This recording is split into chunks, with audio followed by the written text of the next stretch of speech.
Hello, Foxy Fiber friends. I am diving in because it's Tour de Fleece 2026 and I feel like it's a great time to make a long form video and get involved.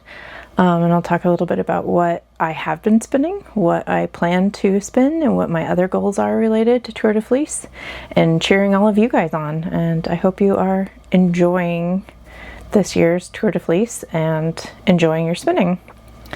I had a project on the wheel, so the first thing I did was finish this project. So I spun a quarter of the singles and then I plied, and it is a sort of long form pink gradient. Boop, boop, boop. Come on, camera. Whoop.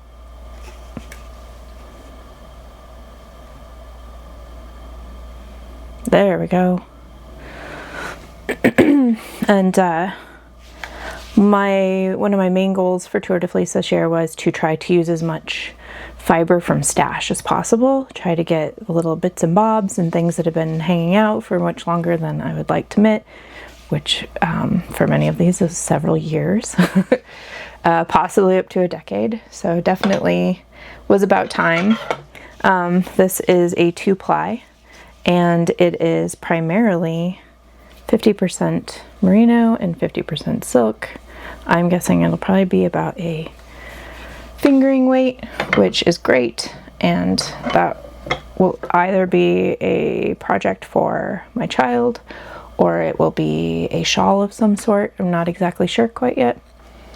And then the other project that I started after I finished that was a project I'm very nearly done spinning the singles for. I only have this tiny little bit of, there we go.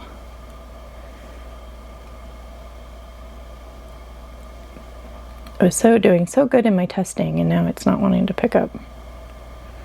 Come on, camera.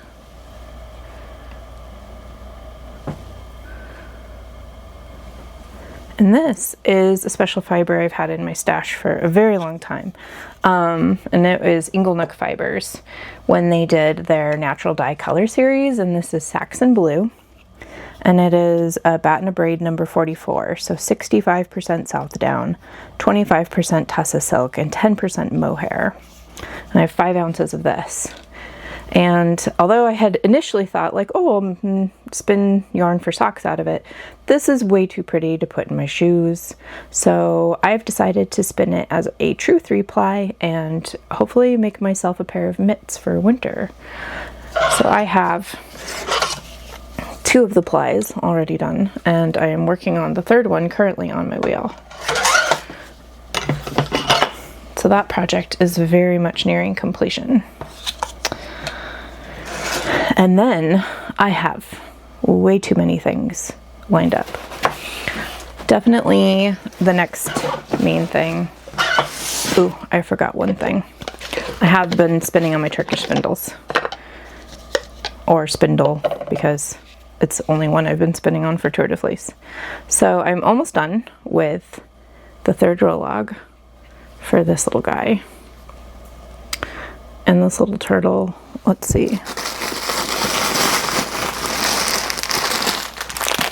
I am spinning Spindles and Stitches, Skinny Rolags, 100% 23 micron merino in the colorway Tutti Frutti. So it is quite a bit of a rainbow.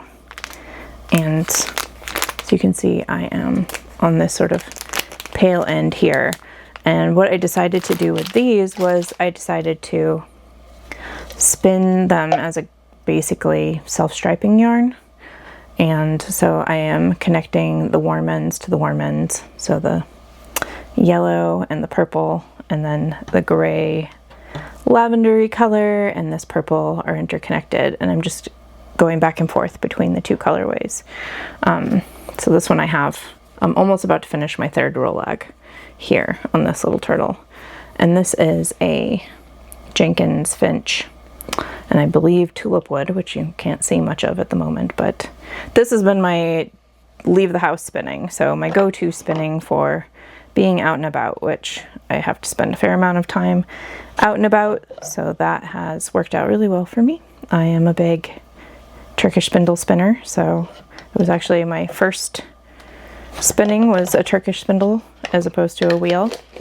Didn't take me long to get a wheel after that, but so that's what I have done so far. I don't have any yardage up on anything because I haven't nitty-knottied anything off, and I haven't calculated any yardage, but if I do a second update video, I can include that information then.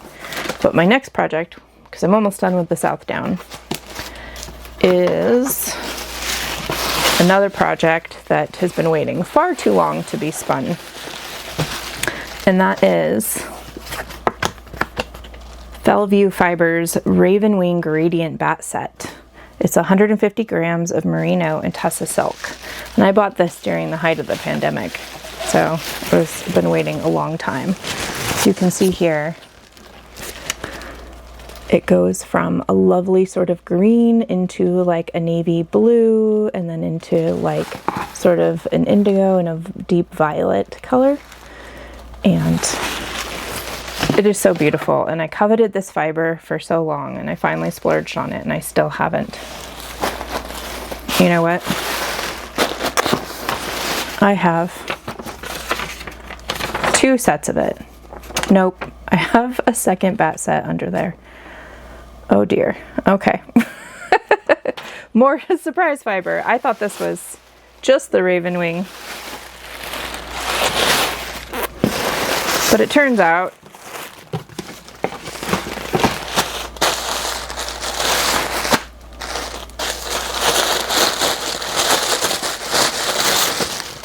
nope, I was right. Okay, I have 2 of the Raven Wing bat sets.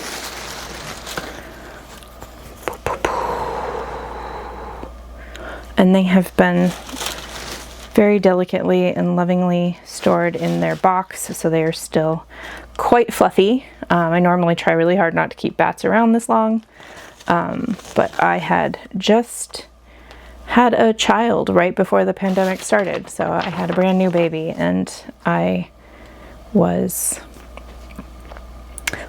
thought I'd be able to maintain my spinning that I had maintained up until that point, but very small childhood, my spinning took a back seat to parenting, and I am now getting back to a regular spinning practice, and honestly it keeps me sane, so it's definitely something that I need in my life. Okay, let's get that very noisy paper out of the way.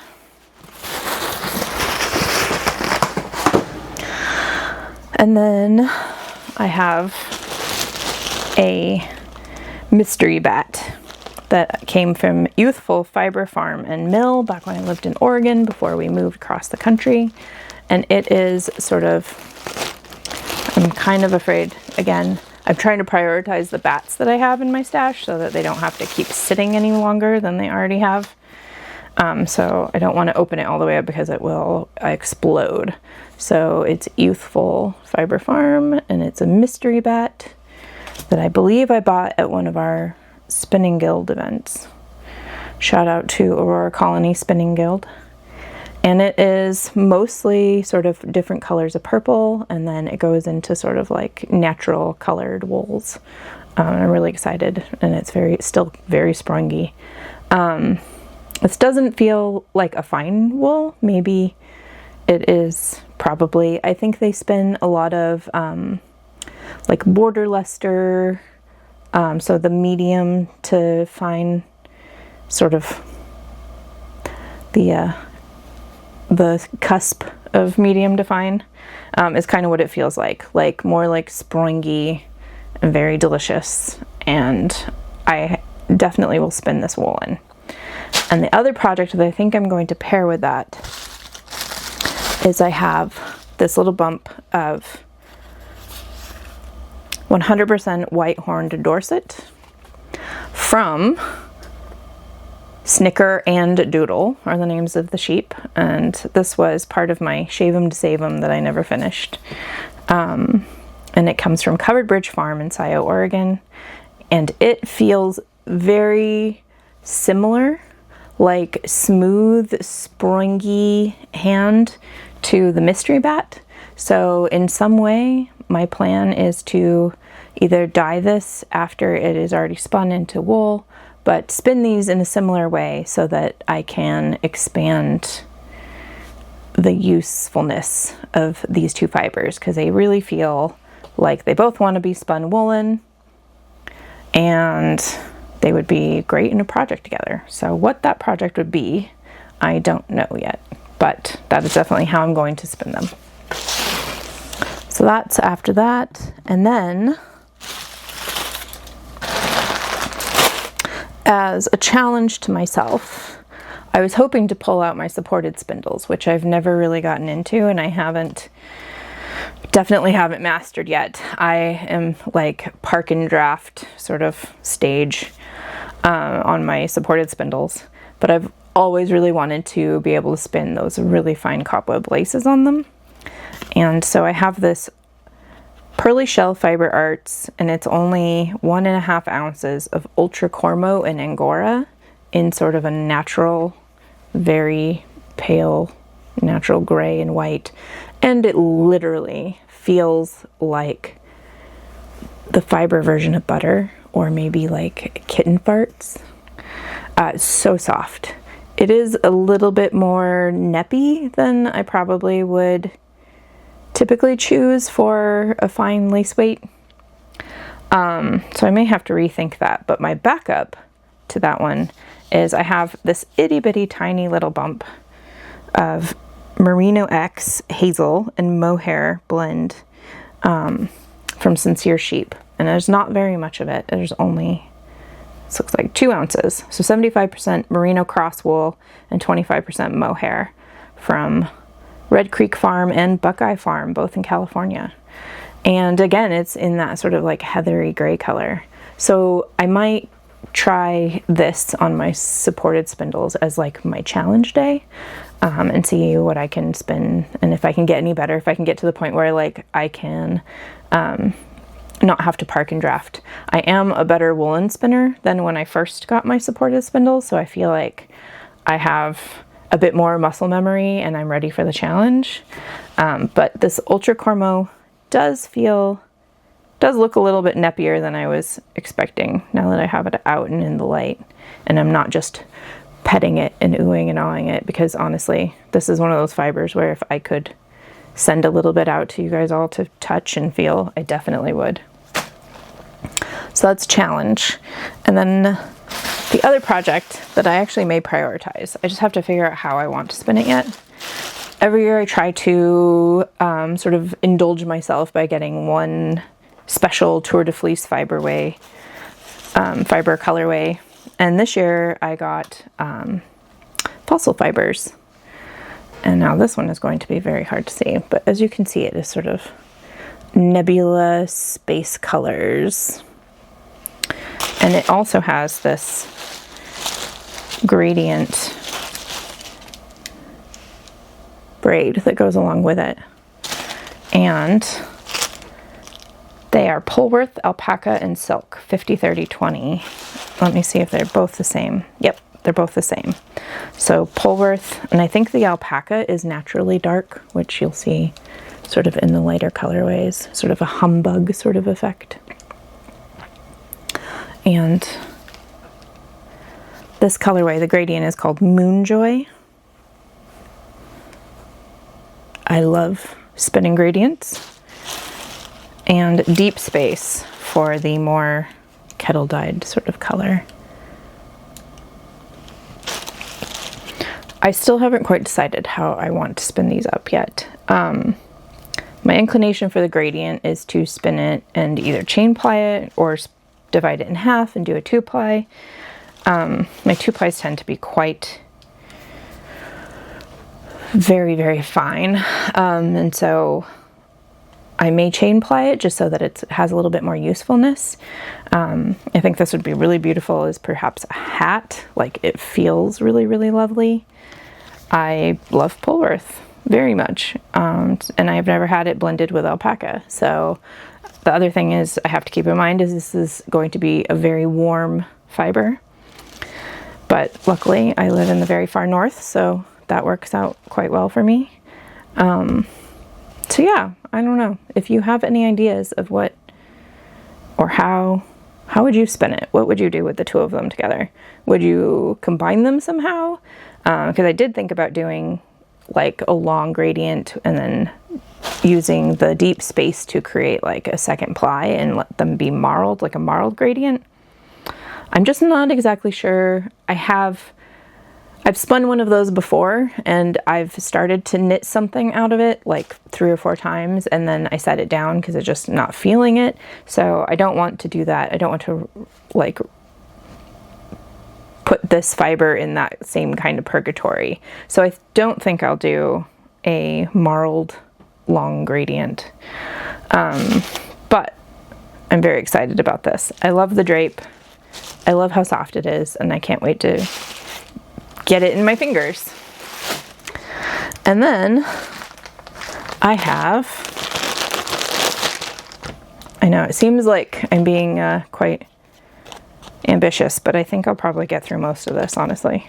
I have a Hanks in the Hood 100% Cheviot in this really gorgeous, like it reminds me of Black Watch tartan because it's got greens and blues and blacks. And I have spun her Cheviot before in like a cabled yarn that I was planning on doing socks out of because I actually really love Cheviot for socks. But I think I might do an opposing ply on this one, which is where you do 2 one direction and then 1 ply the opposite direction. And in my experience, it makes the springiest 3-ply in the whole world. And so whatever I ended up doing out of it would be very, very, very springy. Because Cheviot definitely like is, for me, not quite usually face or like neck sort of soft enough, but it's definitely soft enough for hands, feet, would be soft enough for outerwear. I just only have 4 ounces of this, so I definitely can't do something, although I could combine it with another fiber and do like a vest or something. And then of course always the default is to put something into color work, but if I do a 2-ply, but I don't think that this, I tend to not use multicolored things in color work unless it's a gradient, and then I might do like a specific sort of gradient pairing with a solid. So this will probably end up being socks, but I'm excited to spin it as a opposing ply, 3-ply.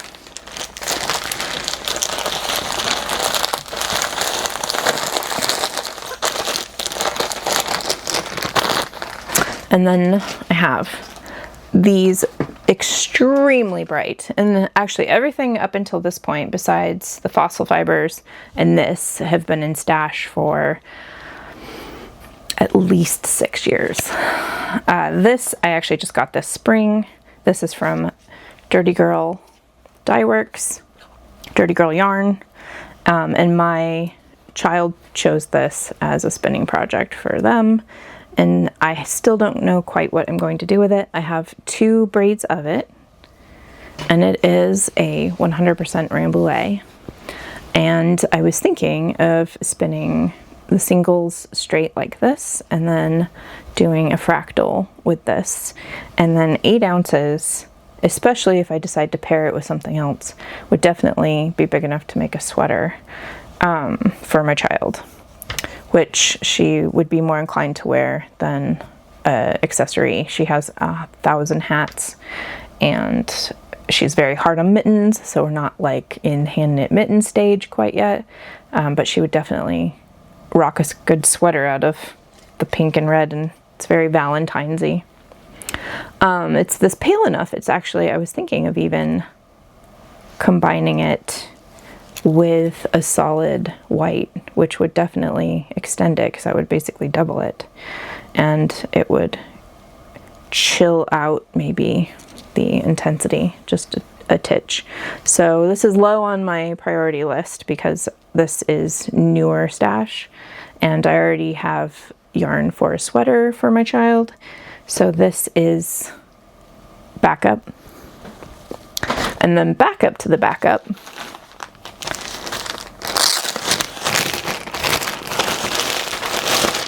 is another Rambouillet, 100% Rambouillet, and I have 16 ounces of this, and it's hand dyed by a Star Shorn, and the colorway is called Black Hat Society, and it is basically like a deep charcoal with purple pops here and there.